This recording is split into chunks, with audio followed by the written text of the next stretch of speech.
Hello बच्चों, let's read the question. The question is, in the Young's double slit experiment using a monochromatic light of wavelength lambda, the path difference in terms of integer n correspond to any point having half the peak intensity is.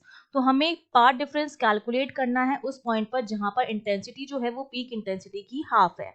तो देखिए की concept में हमें क्या पता होना चाहिए. हम जानते हैं कि जब हम यंग्स डबल स्लिट एक्सपेरिमेंट की बात करते हैं जहां पर हमारे पास इस तरह से दो स्लिट होती हैं S1 S2, दोनों के बीच की डिस्टेंस होती है स्मॉल d, यहाँ पर कैपिटल D डिस्टेंस पर होता है एक स्क्रीन, और इस तरह से हमारी दोनों वेव्स ट्रैवल करती हैं और इस स्क्रीन पर हमें मैक्सिमा और मिनिमा मिलते हैं. ठीक है, सपोज ये पॉइंट O है, इसी तरह से यहाँ पर किसी पॉइंट पर ये मिलेंगी. ठीक है, ये पॉइंट हमारा हो गया P. ठीक है, ये पार्ट डिफरेंस हमारा निकलता है. तो ये देखिए जो मैक्सिमा और मिनिमा मिलते हैं हमें, उनके लिए कंडीशन हमारी क्या होती है कि मैक्सिमा के लिए जो पार्ट डिफरेंस होता है डेल्टा एक्स वो होता है एन लैम्डा के बराबर, और मिनिमा के लिए जो पार्ट डिफरेंस होता है वो होता है 2n-1 लैम्डा बाय 2 के बराबर. हमें क्या निकालना है, हमें निकालना है पार्ट डिफरेंस जब इंटेंसिटी पीक इंटेंसिटी की हाफ हो. तो जो हमारा सेंट्रल मैक्सिमा बनता है, ठीक है, सेंट्रल मैक्सिमा पर हमारा जो पार्ट डिफरेंस होता है डेल्टा एक्स वो होता है 0, और यहाँ पर हमारी इंटेंसिटी जो होती है वो होती है मैक्सिमम, जिसको हम पीक इंटेंसिटी भी कह सकते हैं.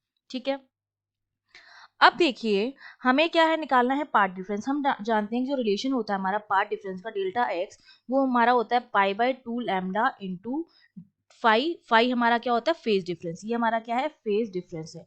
तो अगर मुझे पार्ट डिफरेंस निकालना है तो पहले मुझे फेज डिफरेंस निकालना पड़ेगा.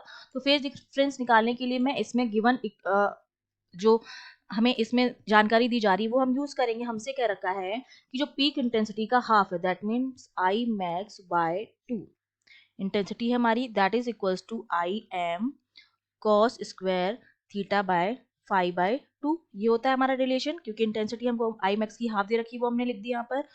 तो ये आई मैक्स कैंसिल आउट हो जाएगा, क्योंकि हमारा ये होता है I equals to I naught cos square theta by 2, यही होता है इसका इक्वेशन. तो यहाँ पर आई जो हमें गिवन है वो आई नॉट बाय 2 गिवन है, तो ये और ये जो हमारा कैंसिल आउट हो जाएगा. तो कॉस स्क्वायर 5/2 जो मेरा आया है वो 1/2 के बराबर आया है. तो 5/2 जो हो जाएगा, अगर मैं यहाँ से स्क्वायर हटा के यहाँ रूट लगा दूं तो वैल्यू कितनी हो जाएगी, 1/√2 हो जाएगी. अगर मैं यहाँ पर cos 5/2 की वैल्यू लिखूं तो वो क्या है, 1/√2 है. और 1/√2 वैल्यू कितनी किसकी होती है, cos में π/4 की होती है. तो इसका मतलब मेरा जो 5/2 की वैल्यू आई है वो मेरे पास आ गई है π/4. मुझे किसकी वैल्यू चाहिए, 5 की वैल्यू चाहिए. तो 5 मेरा कितना आ जाएगा, π/2 2n+1. ठीक है, ये मेरे पास 5 की वैल्यू आ गई है. अब सिंपली मैं 5 की वैल्यू इस फॉर्मूले में पुट कर दूंगी. मेरा जो पार्ट डिफरेंस होता है वो होता है π/2 लैम्डा इंटू 5 की वैल्यू यहाँ पर लिख देंगे π/2 2n+1.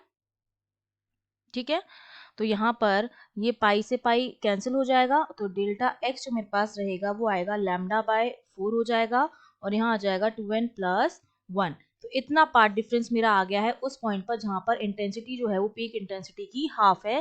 That means B option is correct. I hope you understood well. All the best.